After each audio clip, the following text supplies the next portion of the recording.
జై గురుదేవ్. ప్రతి సంవత్సరము ఏప్రిల్ నెలలో వచ్చే ఆది శంకరాచార్యుల వారి జయంతి సందర్భంగా ఆయనను సంస్మరించుకుందాం. వందే శంకరం జగద్గురుం. ఆది శంకరాచార్యుల వారు జగద్గురువు. భరతఖండ వాసులు అనేక మతాలుగా విడిపోయి తంత్ర క్షుద్ర పూజా విధానాలకు వైపుకు పయనిస్తున్న సమయంలో మన సనాతన ధర్మాన్ని అద్వైత మతంగా తెరకు ఎక్కించి భారతదేశ ప్రజలు అందరినీ ఒక్క తాటి మీదకు తెచ్చిన మహనీయుడు శ్రీ శంకరాచార్యుల వారు. ఆయన జన్మస్థలమైన కాలడిలో శంకరాచార్యుల వారి గుర్తులు, పునీతమైన ప్రదేశాలు చాలా ఇప్పటికీ ఉన్నాయి. ఓం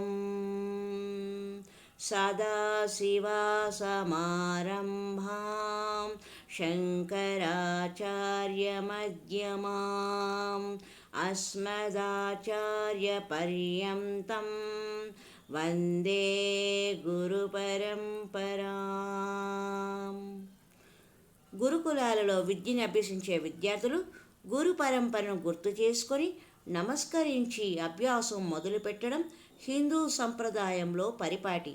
తొలి గురువైన సదాశివుడికి తరువాత శంకరాచార్యులకు నాకు విద్య నేర్పిన సమస్త గురువులకు నమస్కారమని ఈ శ్లోకం యొక్క అర్థం. హైందవ సంప్రదాయంలో అంతటి స్థానాన్ని పొందారు శంకరాచార్యులు. 8వ శతాబ్దంలో శంకరాచార్యులు పుట్టే సమయానికి బౌద్ధత్వం భారతదేశంలోకి బాగా చొచ్చుకొచ్చింది. అందులోనూ హీనయానం బౌద్ధం హిందూ మతాన్ని ద్వేషించింది. అదీకాక సుమారు 70 మతాల దాకా పుట్టుకొచ్చాయి. తంత్ర క్షుద్ర పూజలు పెరిగిపోయాయి. శైవ వైష్ణవుల మధ్య కొట్లాటలు తారాస్థాయికి చేరాయి. ఆధ్యాత్మికమనే భావనకు అర్థమే మారిపోతున్న కాలం అది. అలాంటి స్థితిలో అద్వైత భావనను ఒక మతముగా తీసుకువచ్చారు శంకరాచార్యులు.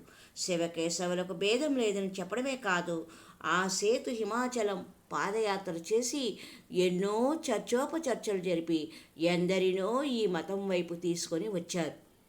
అందులో భాగంగానే ఉత్తరాన బదరీనాథులో జ్యోతిర్మదాన్ని, దక్షిణాన కర్ణాటక శృంగేరిలో శారదాపీఠాన్ని, తూర్పున పూరిలో గోవర్ధన పీఠాన్ని, పశ్చిమాన ద్వారకలో కాళికాపీఠాన్ని స్థాపించి హిందూ మత పరిరక్షణకు కృషి చేశారు.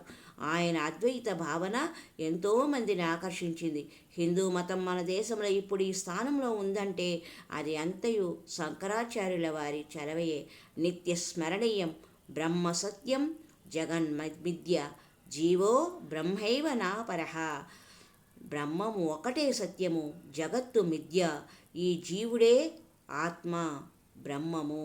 జీవుడు బ్రహ్మము వేరువేరు కాదు అనేది శంకరాచార్యుల వారి మాట. ఈ భావాన్ని భగవద్గీత పురాణాల సారంగా చెబుతారు ఆయన. ఇవన్నీ మనకు అర్థం కావాలంటే వేదాలు, ఉపనిషత్తులకు భాష్యం కావాలని భావించారు. అందుకే బ్రహ్మసూత్రాలకు ఐతరేయ ఉపనిషత్తు, ముండకోపనిషత్తు, ప్రశ్నోపనిషత్తు ఇలా ఎన్నో ఉపనిషత్తులతో పాటు భగవద్గీత, విష్ణు సహస్రనామాలు, గాయత్రి మంత్రాలకు శంకరాచార్యుల వారు భాష్యం రాశారు. నిత్య పూజలో ఉపయోగపడేలా గణేశ పంచరత్న స్తోత్రము, సౌందర్యలహరి, లక్ష్మీ నృసింహ కరావలంబ స్తోత్రము, భజగోవిందము, కనకదారా స్తవం లాంటి ఎన్నో రచించారు. బ్రహ్మచారిగా భిక్షాటనకు వచ్చిన శంకరాచార్యులకు ఒక పేద ఇల్లాలు తన వద్ద ఉన్న ఒకే ఒక ఉసిరికాయను భిక్షగా వేసిందట. అది చూసి చలించిన శంకరాచార్యులు లక్ష్మీదేవిని స్తుతించారు. వెనువెంటనే బంగారు ఉసిరికాయల వర్షం కురిసింది. ఆ స్తోత్రమే కనకదార స్తవముగా బహు ప్రాచుర్యం పొందినది. పుణ్యక్షేత్రము కేరళలోని గురువాయూరుకు 75 కిలోమీటర్ల దూరంలో ఉన్న కాలడి గ్రామంలో ఆది శంకరాచార్యుల వారు జన్మించారు. తల్లి ఆర్యమాంబ, తండ్రి శివగురువు.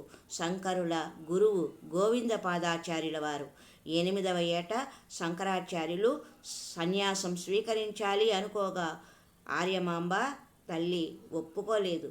ఒకరోజు పూర్ణానదిలో స్నానం చేస్తూ ఉండగా శంకరాచార్యులు మొసలి నోటికి చిక్కారు. శంకరాచార్యులు, అమ్మా, ఎలాగూ పోతున్నాను, నాకు సన్యాసిగా వెళ్ళే అవకాశాన్ని ఇవ్వు అనడంతో ఆమె ఒప్పుకున్నారు. ఆది శంకరాచార్యులు సన్యాసం తీసుకున్నట్టు మంత్రం చదివిన వెంటనే ఆయన్ను మొసలి వదిలిపెట్టింది. ఇది జరిగిన చోటును కాలడిలో మొసలి ఘాటుగా చూడవచ్చు. శంకరాచార్యులు చిన్నతనంలో ఒకసారి తన తండ్రి ఊరికి వెళుతూ అమ్మవారికి పాలు నైవేద్యంగా పెట్టి రమ్మన్నారట. అమ్మవారు నిజంగానే వచ్చి పాలు తాగేదాకా శంకరాచార్యుల వారు గోల చేశారట. అదియే కాలడి దగ్గర ఉన్న కాత్యాయని దేవాలయం. తరువాత శంకరాచార్యుల వారు సౌందర్యలహరి రాసింది కూడా ఈ అమ్మవారి గురించే. ఇక్కడికి 8 కిలోమీటర్ల దూరంలో శంకరాచార్యుల తండ్రి పూజారిగా చేసిన మంజప్ప కార్విల్లి కాపు శివదేవాలయము ఉంది. వృద్ధులైన ఈయన తల్లిదండ్రులు అంత దూరం వెళ్ళి అర్చన చేసుకోలేక మహాశివుడిని ప్రార్థించారట. కలలో నాట్యమాడే తెల్ల జింకను వెంబడిస్తే తన లింగము దర్శనమిస్తుందని చెప్పారట మహాశివుడు. ఆ చోటే కాలడికి దగ్గరలో ఉన్న తెరువెల్లిమాన్ మల్లి దేవాలయం. కాలడికి సమీపంలోనే నయతోడు శంకరనారాయణ దేవాలయము ఉంది. ఇక్కడే శంకరాచార్యులు విష్ణువుని ప్రార్థించారట. అప్పుడు విష్ణువు ప్రత్యక్షమై మహాశివుడిలో కలిసిపోయారట. అందుకే ఈ ఆలయంలో ముందుగా శివుడిని, తరువాత శ్రీ మహావిష్ణువుని అర్చన చేస్తారు. కాలడిలో శంకరాచార్యులకు ఒక ప్రత్యేక ఆలయం ఉంది. తల్లికి దూరం అవుతుందని ఆయన పూర్ణానదిని తన ఇంటి వైపుకే మళ్లించిన చోటు ఈ ఆలయానికి దగ్గరలోనే ఉంది. ఈ తీరం వెంట శంకరాచార్యులు కృష్ణుడి విగ్రహాన్ని ప్రతిష్ఠించారు. ఇక్కడే అచ్యుతాష్టకం చెప్పారు. ఇక్కడికి దగ్గరలోనే శృంగేరి పీఠము ఉంది. కాలడి గ్రామంలోకి వెళ్ళగానే కంచి పీఠము, వాళ్ళు నిర్మించిన కీర్తిస్తంభం అనే 8 అంతస్తుల భవనము కనిపిస్తుంది. శంకరాచార్యుల వారి జీవిత చరిత్ర అంతా చిత్రాల రూపంలో ప్రదర్శనకు ఉంచారక్కడ. మొత్తంగా ఆర్యధర్మాన్ని పాటించే వాళ్లకు ఈ కాలడి ఒక దివ్యక్షేత్రం. హరి ఓం తత్సత్. జయ జయ శంకర హర హర శంకర, జయ జయ శంకర హర హర శంకర, హర హర శంకర, జయ జయ శంకర, హర హర శంకర, జయ జయ శంకర.